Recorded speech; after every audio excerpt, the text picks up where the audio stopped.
திண்டிவனம் அருகே தைலாபுரம் தோட்டத்தில் பாமக நிறுவனர் ராமதாஸ் பொங்கல் கொண்டாடி வருகிறார். பாமகவில் நிலவும் பிரச்சினைக்கு இடையே தைலாபுரத்தில் முதல் முறையாக அன்புமணி மற்றும் அவரது குடும்பத்தினர் இல்லாமல் பொங்கல் கொண்டாடப்படுகிறது. இது பற்றிய மேலும் விவரங்களை வழங்குவதற்காக செய்தியாளர் மகாராஜா பாண்டி இணைகிறார். மகாராஜா பாண்டி, விவரங்கள். முக்கியமாக திண்டிவனம் அடுத்த தைலாபுரம் தோட்டத்தில் பாமக சார்பில் தற்போது பொங்கல் விழா சிறப்பாக நடைபெற்று வருகிறது. தைலாபுரம் தோட்டம் வளாகத்தில் நடக்கும் இந்த விழாவில் பொங்கல் பானையில் அரிசியை போட்டு விழாவை பாமகவின் செயல் தலைவர் காந்திமதி தொடங்கி வைத்தார். பின்பு குத்துவிளக்கு ஏற்றினார். இந்த விழாவில் வழக்கமாக வெள்ளை சட்டை வெள்ளை வேட்டையில் வரும் பாமக நிறுவனர் மருத்துவர் ராமதாஸ் வெள்ளை வேட்டி கலர் சட்டை அணிந்து இந்த விழாவில் பங்கேற்றார்.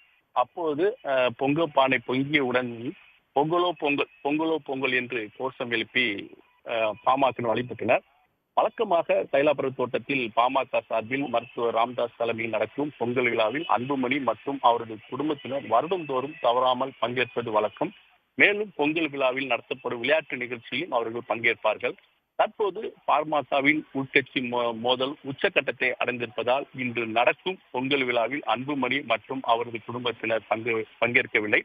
அதாவது தைலாபுர தோட்ட வரலாற்றில் அன்புமணி இல்லாமல் பாமக நடத்தும் விழாவில் பொங்கல் விழாவில் அன்புமணி இல்லாமல் இருக்கும் முதல் பொங்கல் விழா இது என்பது குறிப்பிடத்தக்கது.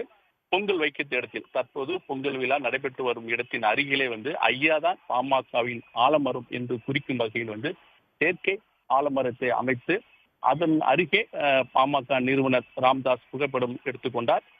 அவர் அருகே மேலும் பாமக நிர்வாகிகள் அதே போல் தொண்டர்களும் அவருடன் செல்ஃபி எடுத்துக்கொண்டனர்.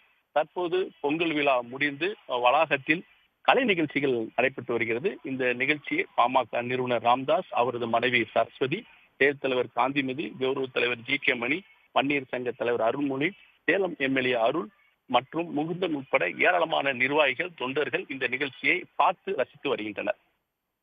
உடனுக்குடன் செய்திகளை தெரிந்து கொள்ள சன் நியூஸ் பெல் ஐகானை கிளிக் பண்ணுங்க.